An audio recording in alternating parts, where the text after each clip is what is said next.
предоставляется представителю Министерства юстиции Тохтосуновой Нурмире Сабырджановне.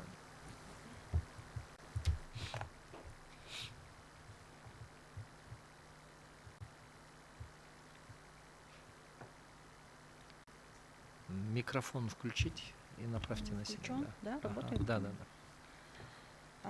Настоящим, рассмотрев материалы дела по обращению Мацакова и Усмонова о проверке соответствия части 3 статьи 44 закона Кыргызской Республики о местной государственной администрации, органах местного самоуправления, частям 1 и 2 статьи 15, части 2 статьи 45, частям 1 и 2 статьи 61 Конституции Кыргызской Республики, отмечаем следующее. Конституция Кыргызской Республики – это нормативно-правовой акт, имеющий высшую юридическую силу и закрепляющий основополагающие принципы и нормы правового регулирования важнейших общественных отношений, создающий правовую основу для принятия законов и других нормативных правовых актов. Конституция создает правовую основу для принятия законов и других нормативных правовых актов и гарантирует неприкосновенность частной собственности, право на судебную защиту, а также устанавливает условия, при которых государственные и муниципальные органы обязаны обеспечивать и защищать права граждан.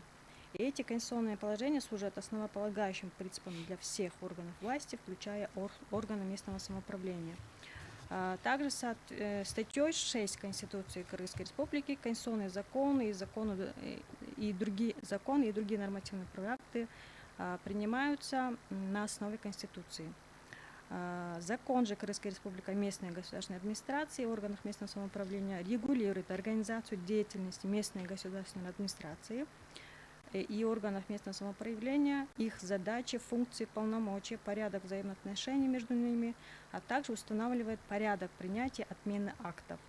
В частности, статья 44 отмеченного закона предоставляет мэру города полномочия издавать постановления и распоряжения, которые могут быть изменены, дополнены, отменены или признаны утратившими силу и вступают в силу с момента их подписания мерам, если иное не предусмотрено в самом акте.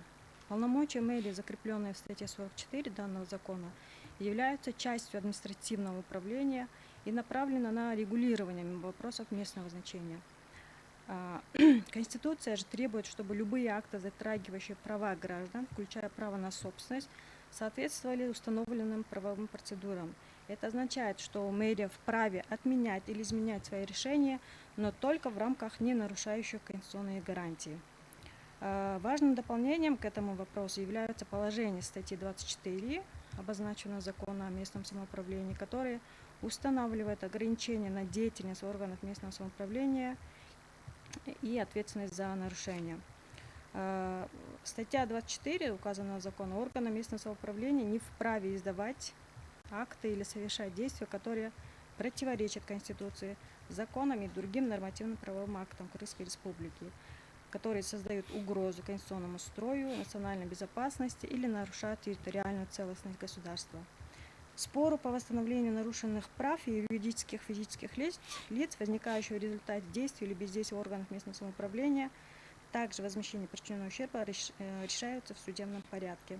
Таким образом, данные нормы дополнительно подтверждают, что полномочия органов местного самоуправления, включая мэрию города, ограничены рамками Конституции и законодательства. Любое решение, принятое органами местного самоуправления, должно соответствовать правовым нормам и не нарушать конституционные права граждан. Таким образом, полагаем, что часть 3 статьи 44 закона Кыргызской Республики о местной государственной администрации и органах местного самоуправления не противоречат частям 1 и 2 статьи 15, части 2 статьи 45 и частям 1 и 2 статьи 61 Конституции, поскольку регулирует распорядительные полномочия по принятию решений органами местного самоуправления. У вас все, да?